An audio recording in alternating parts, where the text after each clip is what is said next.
रामकृष्ण जमीन कब्जा मामले में पुलिस की जांच के दौरान मास्टरमाइंड प्रदीप राय निकला मोहरा। बीएलआरओ कार्यालय में जमीन की म्यूटेशन नहीं होने का फायदा उठाकर तैयार की गई योजना। पूरे षड्यंत्र में प्रदीप राय के साथ ही जुड़े हैं कई नाम।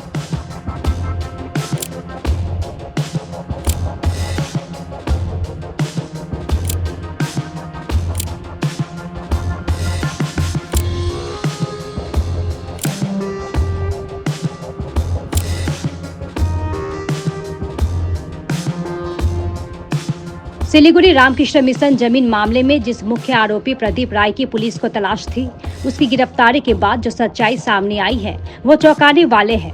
दरअसल भूमाफियाओं ने रामकृष्ण मिशन की करोड़ों रुपए की जमीन हड़पने के लिए प्रदीप राय को मोहरा बनाया था। इस पूरे कांड में कई भूमाफियाओं का हाथ है। गौरतलब है कि 19 मई को प्रदीप राय ने कुछ बदमाशों के साथ मिलकर सालुगारा स्थित रामकृष्ण मिशन की जमीन पर कब्जा करने की कोशिश की थी। इस घटना के बाद पूरे राज्य में हंगामा मच गया था। इधर भक्तिनगर थाना की पुलिस ने तत्परता दिखाते हुए इस मामले में केजेप ग्रुप के 9 सदस्यों को गिरफ्तार किया। बाद में फरार चल रहे मुख्य आरोपी प्रदीप राय को भी गिरफ्तार किया गया। जानकारी के अनुसार प्रदीप राय से पूछताछ के दौरान पुलिस को पता चला है कि यदि बीएलआरओ कार्यालय में इस जमीन की म्यूटेशन अपडेट रहती तो शायद ये घटना नहीं होती। बताया गया है कि भूमाफियाओं ने पहले किसी तरह से सेवक हाउस की जमीन की जानकारी हासिल की, जिससे भूमाफियाओं को पता चला कि जमीन किसी कुकरा सिंह के नाम से है। जिसके बाद भूमाफियाओं ने कुकरा सिंह के परिवार वालों की खोज शुरू की। इस दौरान उन्हें मालूम हुआ कि प्रदीप राय की मां विद्येश्वरी राय को कुकरा सिंह ने बेटी के तौर पर गोद लिया था, क्योंकि उनका कोई संतान नहीं था।